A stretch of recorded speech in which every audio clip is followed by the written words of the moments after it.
ఒక ఒంట్లోనే కాపురమున్న శివుడు పార్వతీ శతమానం భవతి తనువులు రెండు తామొకటైన సీతారాములకి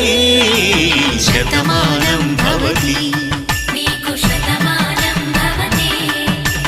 ఒక ఒంట్లోనే కాపురమున్న శివుడు పార్వతీ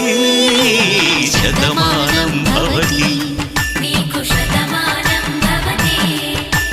తనువులు రెండు తామొకటైన సీతారాములకి శతమానం భవతి